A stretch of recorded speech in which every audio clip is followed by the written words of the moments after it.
De la même façon qu'on peut être un pays au sous-sol riche en pétrole mais manquer de carburant, parce qu'entre autres, on ne raffine pas, on peut également produire des matières agricoles et être tributaire des autres pour manger lorsqu'on ne sait pas transformer. L'industrie agricole et alimentaire africaine a un énorme potentiel parce que nous avons de vastes étendues de terres arables qui ne sont pas encore exploitées et en même temps, on dépense des sommes folles dans les importations de produits alimentaires. Donc, il y a vraiment une réelle opportunité dans l'agroalimentaire. L'industrie agroalimentaire, c'est l'ensemble des activités industrielles qui visent à transformer les matières premières issues de l'agriculture, de l'élevage ou de la pêche en produits alimentaires destinés essentiellement à la consommation humaine. La chaîne de valeur de l'industrie agroalimentaire va donc comprendre un large éventail d'entreprises, allant des fournisseurs de machines agricoles, des fournisseurs de semences, ceux des produits chimiques, ceux qui font les tests de santé animale ainsi que les vaccins, les créateurs d'emballage, les fournisseurs d'emballage, etc., jusqu'à la distribution. Comme on le voit, donc, en amont, on a les activités de production issues de l'agriculture, de l'élevage, de la pêche.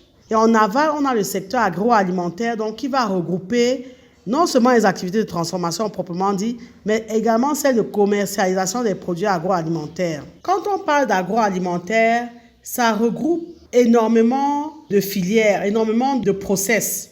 Le fait de rendre inerte un animal, par exemple, donc tout ce qui est abattage du bétail, tout ce qui est pasteurisation, stérilisation, par exemple du lait, ça fait partie des activités de transformation. Autre activité de transformation, c'est tout ce qui est raffinage. Par exemple, quand on blanchit le sucre, quand on blanchit le sel, donc on fait des process de raffinage. Toutes les opérations d'extraction de plantes aussi font partie des activités de transformation. On a par exemple l'extraction de l'amidon du maïs. On peut avoir l'extraction de certains colorants ou de certains texturants au niveau des plantes. Ça fait partie des activités de transformation. Quand vous procédez également à la cuisine, quand vous cuisinez des produits, il s'agit également d'une activité de transformation. Donc, vous allez avoir comme opération, par exemple, le broyage, tout ce qui est torréfaction. Quand on fait la torréfaction du café, tout ce qui est cuisson, la fabrication d'arômes, la lyophilisation, ça, ce sont des actions de transformation. Le fait d'assembler également différents produits, de créer des soupes, des sauces, des plats cuisinés, ce sont des activités de transformation. Et même quand vous les conditionnez en barquette, en sachet, etc., là également, vous procédez à la transformation de votre produit.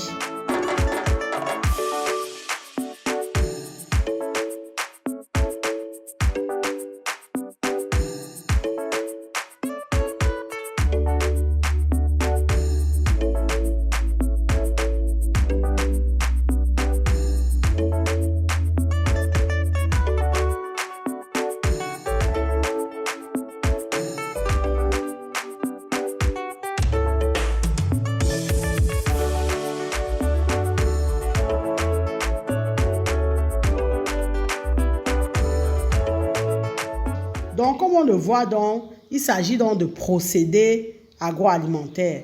Et on le constate aisément, le secteur agroalimentaire, c'est un secteur qui est à cheval entre l'agriculture et l'industrie. Plusieurs filières vont composer ce secteur. Il y en a énormément. Donc, c'est à vous de choisir la vôtre et là où vous vous sentez à l'aise.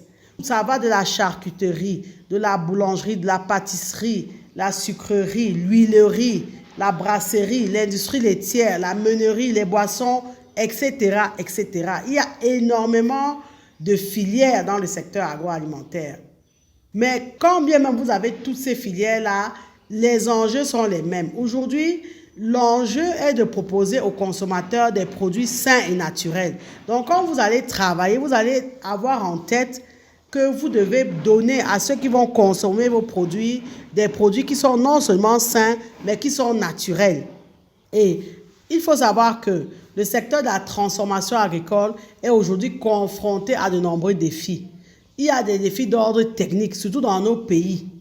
Nous devons relever les défis techniques parce que l'amélioration de la productivité des activités de transformation passe par l'adoption des technologies améliorées, donc des techniques qui sont capables d'atténuer la pénibilité du travail. On l'a vu plusieurs fois sur cette chaîne. Transformer est quelquefois pénible, c'est difficile. Parce que si on prend par exemple le cas de l'anacarde et du fonio, transformer ces deux produits-là requiert non seulement de la patience, requiert beaucoup d'énergie, c'est difficile. Il faut donc que nous ayons des chercheurs, des entreprises qui travaillent à mettre sur le marché des machines, des outils, des matériels qui vont permettre de faciliter la transformation de nos produits. En plus, les innovations dans les procédés et les produits sont également des défis techniques que nous devons relever. Nous devons innover dans les procédés. Nous devons avoir des produits innovants. Nous devons créer de nouveaux produits. Autre défi qui est à relever, c'est le défi de la gestion des ressources, notamment les ressources en énergie et en eau. On le sait, on n'a plus à dire à nos pays, bon, c'est pas évident, mais ça, il faut se poser le problème en amont et chercher à le contourner. Pareil, tout ce qui est transport, c'est également un défi. Donc, on a un défi organisationnel à relever parce que au niveau de l'énergie, de l'eau, de la logistique, du transport, on n'est pas forcément au point. Et enfin, le troisième défi, c'est la partie marketing et commercial parce que le tout n'est pas de fabriquer. Même si on a les meilleurs produits agroalimentaires sur le continent, nous devons travailler à les vendre, à les faire connaître. Il faut avoir en tête que le secteur de l'agroalimentaire est régi par des règles dont il faut au préalable prendre connaissance et maîtriser avant de chercher à vous lancer dans le secteur. Parce que ne l'oublions pas, la santé du consommateur est au cœur des activités agro-industrielles. Donc il y a des règles et des normes qu'il faut maîtriser. Et ces règles donc, sont relatives à la qualité des produits, à la sécurité sanitaire, à l'hygiène, à la fiscalité, etc., etc. Il ne faut pas être négligent là-dessus. Investir dans le secteur de l'agroalimentaire comporte énormément d'avantages. Non seulement, effectivement, on gagne de l'argent, ce qui est sûr, mais surtout, on contribue à sa façon à l'amélioration et à la diversité de la nutrition. On crée des emplois, on génère de la valeur ajoutée et on augmente par conséquent les revenus de plusieurs personnes. On va augmenter les revenus donc du producteur de la matière première à l'industriel en passant par les distributeurs et autres intermédiaires. Donc, comme on le voit, on a tout à gagner à développer ce secteur. Mais il faut maîtriser les fondamentaux de la création d'un produit agroalimentaire. Si vous ne maîtrisez pas ça, vous n'allez pas y arriver. C'est un secteur où on ne peut que gagner de l'argent parce que les dépenses pour s'alimenter sont des dépenses quasi incompressibles. Donc les clients, il y en a et il y en aura toujours, ça c'est certain. Surtout si vous travaillez non seulement à les conquérir, ces clients, mais surtout à les conserver. Aujourd'hui en Afrique, la demande des consommateurs pour les produits agroalimentaires augmente à un rythme sans précédent. Et la taille du marché est significative. On le voit d'ailleurs avec l'arrivée sur le continent des grands distributeurs. Quand on voit les grandes chaînes de distribution, les grands hypermarchés, on ne va pas les citer, qui s'installent à une vitesse exponentielle sur le continent, c'est parce qu'il y a un marché qui est significatif. Aujourd'hui, on a un consommateur africain qui est de la classe moyenne, qui gagne un peu d'argent, qui devient relativement riche, qui est un peu plus exigeant, un peu plus averti en ce qui concerne les produits alimentaires qu'il va choisir de consommer. C'est ce client-là qu'il faut travailler à conquérir parce qu'il n'a pas le temps et il veut des produits sains, des produits de bonne qualité qu'il va consommer rapidement. Comme on le constate, il ne suffit plus seulement de travailler à produire la matière première, mais il faut aujourd'hui investir dans la transformation. C'est là-bas qu'on crée de la valeur. Donc, investissez votre argent dans les industries agroalimentaires également. Aujourd'hui, les grandes entreprises internationales non seulement produisent, mais transforment directement leur production. Et d'ailleurs, même ceci, même sur le continent africain. Beaucoup viennent s'installer sur le continent africain pour produire, parce que nous avons effectivement de vastes étendues de terre, mais également pour transformer directement leur production sur le continent. À nous de conquérir également notre part de marché.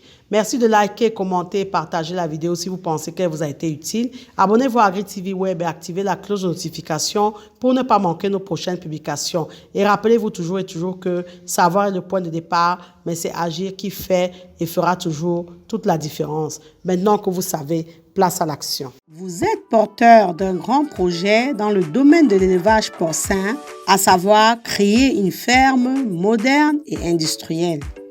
Vous souhaitez faire l'élevage moderne et industriel de porcs et n'en avez ni l'expérience ni les compétences. Vous élevez déjà les porcs de façon artisanale sans jamais avoir été formé et vous êtes conscient de vos lacunes et manquements et souhaitez évoluer et vous professionnaliser. Vous souhaitez être employé dans une ferme industrielle et moderne comme gérant ou chef d'exploitation. Vous souhaitez encourager un membre de votre famille ou de votre entourage à apprendre le métier d'éleveur de porcs. Aussi, vous êtes à la recherche d'une formation complète dans le domaine de l'élevage moderne et industriel de porcs. AgriTV Web a la solution. Nous vous proposons une formation complète en ligne en 8 modules qui est intitulée « Réussir votre élevage porcin en Afrique ». Au terme de la formation, vous serez capable d'assurer le pilotage opérationnel d'un élevage porcin, c'est-à-dire suivre, observer, surveiller, reproduire les animaux, les commercialiser, organiser toutes les activités de l'élevage, enregistrer les performances, alimenter convenablement en fonction des âges, etc. Parce qu'elle est le fruit de notre expérience terrain de plusieurs années, cette formation vous fera gagner en temps car elle vous évitera de commettre beaucoup d'erreurs qui sont le propre de personnes novices ou inexpérimentées. Soyons des éleveurs professionnels. Si vous êtes intéressé, contactez-nous par mail ou par WhatsApp